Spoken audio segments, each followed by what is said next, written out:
Антраль для здоров'я печінки та підшлункової залози. Антраль.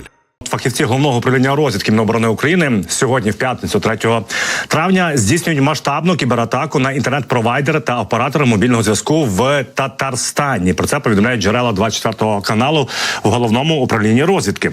За даними співрозмовника, головним об'єктом кібероперації стали мережі зв'язку в основній економічній зоні. В цьому регіоні це є Алабуга, де розміщено понад 30 виробництв, зокрема важливі підприємства військово-промислового комплексу. Внаслідок DDoS-атаки вдалося заблокувати роботу інтернет-мережі в Татарстані та Казані, а також мобільного оператора МТС, до речі, найбільшого оператора зв'язку Таттелеком та регіонального оператора зв'язку Уфаніт. Користувачі в мережі скаржаться на відсутність доступу до інтернету, роботи веб-ресурсів та мобільних додатків. При цьому окремі клієнти повідомляють про неможливість скористатися мобільними додатками, які керують роботою домофонів у під'їздах. Також користувачі атакованих провайдерів повідомляють про збої в роботі інтернет-месенджерів. Водночас прес-служба компанії Таттелеком визнає, увага, факт найпотужнішої в своїй історії кібератаки на власну мережу і інфраструктуру. І вона триває, до речі, вже з 2 травня. Нагадаю вам також, що в Татарстані, окрім цього, чому ж туди бити DDoS-атаками і повністю паралізувати інтернет, комунікації, все, що там є.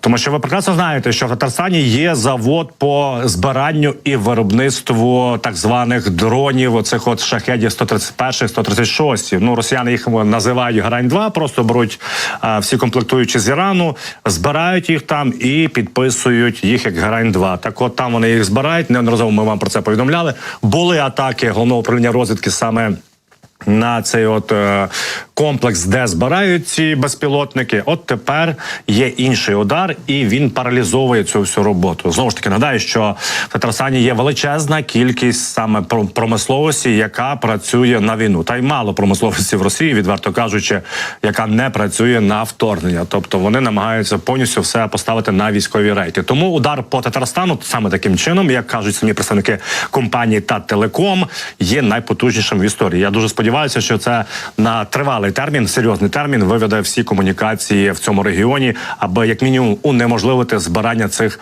шахедів, які регулярно ворог запускає по території України. Давайте більше говорити про події, які будуть відбуватися найближчим часом. Ми говоримо і про саміт миру, який от вже офіційно відомо відбудеться 15-16 червня в Швейцарії. І не лише, що він дає, і як його використовувати проти Росії. З нами на зв'язку вже є політолог Тарас Загородній. Пане Тарас, вітаю. Слава Україні. Доброго дня, героям слава.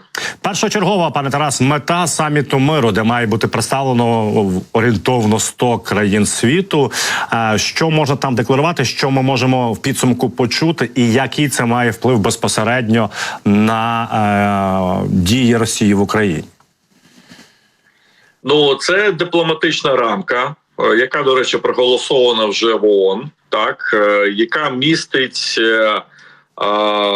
таку дипломатичну формулу, за якою Росія повинна покинути Україну, так, і за якою Україна повинна звільняти свою територію. Ну, така, знаєте, те, що назвати такими добрими словами, як і будь-яка дипломатія.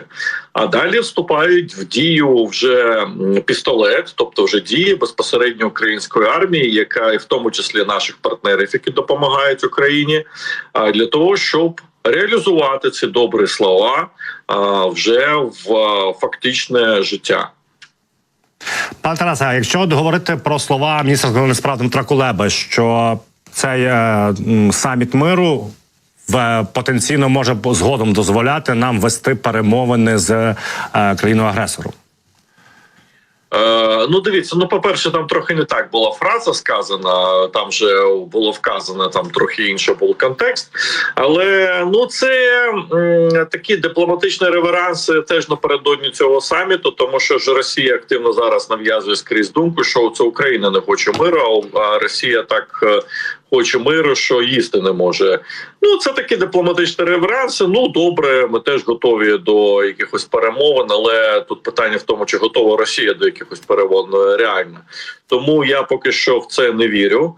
Це зараз вирішується на полі бою, і змусити Росію вести перемовини в потрібному для України контексті можливо тільки ударами по її території.